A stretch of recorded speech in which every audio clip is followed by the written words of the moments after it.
Hello friends, let's talk about Marco. നമ്മൾ പടത്തിൻ്റെ ഒരു വൺ ലൈൻ മാത്രമാണ് അപ്പോൾ ഇതിൽ കൂടി പറയാൻ പോകുന്നത്. ഹലോ, അപ്പോൾ ആൻഡ് സോസ് എല്ലാവരോടും ഞാൻ മാർക്കോ എന്ന സിനിമയെ പറ്റിയാണ് പറയാൻ പോകുന്നത്. മാർക്കോ പീറ്റർ, അതേപോലെ തന്നെ മാർക്കോ പീറ്ററിൻ്റെ ബ്രദർ ജോർജ്, അനിയൻ വിക്ടർ, പെങ്ങളെ ആൻസി. അപ്പോൾ ഇവരൊന്നും നിങ്ങൾ ഈ കണ്ടിട്ടുണ്ടാവില്ല. അപ്പോൾ ഞാൻ ഇതിൽ കൂടി ഒരു പ്ലോട്ടാണ് ഉദ്ദേശിക്കുന്നത്. അതാണ്ട് ഒരിക്കലും പടത്തിൻ്റെ കഥയെക്കുറിച്ചോ ഇതൊന്നുമില്ല പറയുന്നത്. അതൊക്കെ നിങ്ങൾ തിയേറ്ററിൽ പോയി തന്നെ കാണേണ്ട ഒരു സാധനമാണ്. അപ്പോൾ അഡൽട്ട് ഫാമിലി, ഈ ഫാമിലി എന്ന് പറയുന്നത് ജോർജ് പീറ്ററിൻ്റെ അനിയൻ വിക്ടർ, അതുപോലെ തന്നെ പെങ്ങൾ ആൻസി. ഇതിലെ രണ്ടാമത്തെ സഹോദരനായിട്ടാണ് മാർക്കോ പീറ്റർ എന്ന് പറയുന്നത്. ഇവരൊക്കെയാണ് ഈ ഒരു കുടുംബം. പിന്നെ ജോർജ് പീറ്ററിൻ്റെ ആൻസീൻ്റെ മക്കൾ 3-4 പേരെയാണ് ഈ ഒരു വീട്ടിലുള്ളത്. ഇതിൽ മാർക്കോ എന്ന് പറയുന്നത് ഇവരെ ദത്തുപുത്രനാണ്. അന്ന് വെച്ചാൽ ഇവരെ അച്ഛനിൽ വേറെ ഒരു മോനാണ് ദത്തുപുത്രൻ. അവിടെ ജോർജ് പീറ്ററിനും വിക്ടറിനും മാത്രമാണ് മാർക്കോ ഇഷ്ടം. ബാക്കിയുള്ള ആയിരിക്കും മാർക്കോൻ്റെ ഇഷ്ടമല്ല. ശരിക്കും ഈ മാർക്കോ എന്ന് പറയുന്നത് ഇവരെ അപ്പൂപ്പൻ്റെ പേരാണ്. എന്ന് വെച്ചാൽ ഗ്രാൻഡ് ഫാദറിൻ്റെ പേരാണ് മാർക്കോ എന്ന് പറയുന്നത്. അതുപോലെ തന്നെ മാർക്കോയുടെ കല്യാണമൊക്കെ ഉറപ്പിച്ച് വെച്ചേക്കുകയാണ്. ഇപ്പോൾ ഇവർ രണ്ടുപേരും ഇറ്റലിയിൽ വിടാനാണ് പ്ലാൻ. അതിൻ്റെ ഇടയിലാണ് മാർക്കോയുടെയും ജോർജിൻ്റെയും അനിയനായിട്ടുള്ള വിക്ടർ മരണപ്പെടുന്നതെന്ന് വെച്ചാൽ കൊല്ലുന്നതാണ്. വിക്ടറിൻ്റെ കുറച്ച് പേര് ചേർന്ന് കൊല്ലുകയാണ് ചെയ്യുന്നത്. ഇതിൽ നിന്നാണ് തുടങ്ങുന്നത്. ഇത്ര നാൾ ഇറ്റലി ഉണ്ടായ മാർക്കോ ഈ വിവരം അറിഞ്ഞിട്ട് വിക്ടറിൻ്റെ മരണ പരിപാടിക്ക് വരെയും അവിടെ വെച്ച് വിക്ടറിൻ്റെ ആരാണ് കൊന്നത് അവരെ കൊല്ലുമെന്ന് പ്രഖ്യാപിക്കുകയും ചെയ്യുന്നു. അവിടെ തന്നെ അവൻ്റെ കൊന്നവരുണ്ട്. എന്ന് വെച്ചാൽ ഇവരെ കൊന്നെന്ന് പറയുന്നത് അഡൽട്ട് ഫാമിലിൻ്റെ ആയിട്ടുള്ള ബിസിനസ് ഫാമിലി ഉണ്ട്. അതെന്ന് വെച്ചാൽ ജോർജ് പീറ്ററിൻ്റെ ഒരു ബിസിനസ് ഫാമിലി ഉണ്ട്. ഇവരൊരു ബിസിനസ് ഫാമിലി ഒരു ഗ്രൂപ്പുണ്ട്. ആ ഗ്രൂപ്പിലുള്ളവർ തന്നെയാണ് കൊന്നിരിക്കുന്നത്.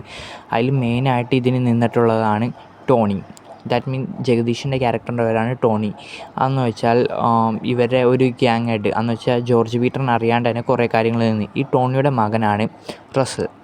അതെന്ന് വെച്ചാൽ ജഗദീഷിൻ്റെ മകനായിട്ട് വരുന്ന അഭിമന്യു തിലകനാണ് മറ്റൊരു മെയിൻ വില്ലൻ എന്ന് പറയുന്നത്. അതേപോലെ തന്നെ മറ്റുള്ളവരും ഇവരൊക്കെ അതെന്ന് വെച്ചാൽ ജോർജ് പീറ്ററിൻ്റെ എതിരെ ചെയ്യുന്നതാണ്. അതെന്ന് വെച്ചാൽ ഇപ്പോൾ വിക്ടറിനെ കൊന്നതും അതേപോലെ വിക്ടറിൻ്റെ കൂട്ടുകാരൻ വസീമിൻ്റെ ഒക്കെ കൊന്നത് ഒക്കെ ഇവരാണ്. അപ്പോൾ ജോർജ് പീറ്ററിനോട് ഇവരൊക്കെ കൂടി പറയും നമുക്ക് വിക്ടറിനെ കൊന്ന ആരായാലും കണ്ടുപിടിക്കണമെന്ന്. ശരിക്കും ഇവരൊക്കെ ചേർന്ന് തന്നെയാണ് വിക്ടറിനെ കൊന്നത്. പക്ഷേ ജോർജിനെ അറിയാത്തതുകൊണ്ട് പക്ഷേ മാർക്കോവും അതിൻ്റെ ഒപ്പം ചേരും. അതെന്ന് വെച്ചാൽ മാർക്കോ പറയും, മാർക്കോ ഓൾറെഡി ഇവരെ പറഞ്ഞിട്ടുണ്ടല്ലോ കൊല്ലാനാണ് വരുന്നതെന്ന്. അപ്പോൾ ഇവരൊക്കെ ചേർന്നിട്ട് ഇങ്ങനെ കണ്ടുപിടിക്കാൻ പോകും. പക്ഷേ ജോർജ് പീറ്റർ പറയും നീ എൻ്റെ വരിയിൽ വരരുത് എന്നൊക്കെ, കാരണം ഞാൻ തന്നെ ആരോ ഇതൊക്കെ കൊണ്ടാണ് പോകുന്നത്. പക്ഷേ ഇവരൊക്കെ കൂടി അതെന്ന് വെച്ചാൽ മാർക്കോവും റസലൊക്കെ കൂടി ഇങ്ങനെ ആരാ കൊന്നതെന്നും പറഞ്ഞ് കണ്ടുപിടിക്കാൻ പോകും. പക്ഷേ ഇവർ പോകുന്ന വരിയിൽ തന്നെ റസൽ അതിന് മുമ്പ് തന്നെ അവരെതിരെയുള്ള തെളിവൊക്കെ നശിപ്പിച്ച് വെച്ചിട്ടുണ്ടാകും. കാരണം മാർക്കോ ഇത് അറിഞ്ഞാൽ തീർച്ചയായിട്ടും ഇവരെയൊക്കെ തീർക്കുമെന്ന് ഉറപ്പായതുകൊണ്ട് ഇവരറിയാണ്ട് തന്നെ ഇവർ ഒരു പ്ലേ ചെയ്തു. പക്ഷേ ഒരു സാഹചര്യത്തിൽ സിദ്ദിഖ് എന്ന് വെച്ചാൽ ജോർജ് പീറ്റർ തന്നെ മാർക്കോയോട് പറയുന്നു നമ്മുടെ വിക്ടറിനെ കൊന്നതും നമ്മുടെ സ്വർണം കടത്തിയതൊക്കെ റസലും അവൻ്റെ ടോണിയും അവരൊക്കെ ചേർന്ന് തന്നെ എന്ന് പറയുന്നു. അപ്പോൾ തന്നെ മാർക്കോ ഇവരെ കൊല്ലാനായിട്ട് പോകുമെങ്കിലും റസൽ ഇവരെ കൂടെ തന്നെ ഉണ്ടാകും. മാർക്കോൻ്റെ അടിക്കും. പക്ഷേ മാർക്കോ തിരിച്ച് ഇവരെല്ലാവരെയും അടിച്ച് തകർക്കും. അങ്ങനെ മാർക്കോ ഇവരെ കൊല്ലാൻ പോകുന്ന ഒരു ടൈമിലായിരിക്കും. എന്ന് വെച്ചാൽ ഏകദേശം ഇവരൊക്കെ തകർന്ന് ഇങ്ങനെ റസലിനെ കൊല്ലാൻ പോകുമ്പോഴായിരിക്കും റസൽ പറയുന്നത് നിൻ്റെ അനിയൻ വിക്ടറിൻ്റെ കാമുകിയുടെ വയറ്റിൽ അവൻ്റെ കൊച്ച് വളരുന്നുണ്ടെന്ന് പറയും. പക്ഷേ ആ കൊച്ചിൻ്റെ ജഗദീഷ് എന്ന് വെച്ചാൽ ആ പെണ്ണിൻ്റെ അപ്പം തന്നെ ജഗദീഷ് കിഡ്നാപ്പ് ചെയ്ത് കൊണ്ടുപോകും. അതിനുശേഷം ഇതാണ് ഫസ്റ്റ് ഹാഫ് എന്ന് പറയുന്നത്. സെക്കൻഡ് ഹാഫ് അതിന് ശേഷം മാർക്കും അവരുടെ കുടുംബക്കാരും തീരുമാനിക്കുന്നു ആ കൊച്ചിൻ്റെ എന്ത് വില കൊടുത്തും വേണമെന്ന്. ഇവർ കുറേ സ്വത്തും ഇതൊക്കെ ചോദിക്കുമെങ്കിലും മാർക്കോ ഓരോരുത്തരായിട്ട് തീർക്കും.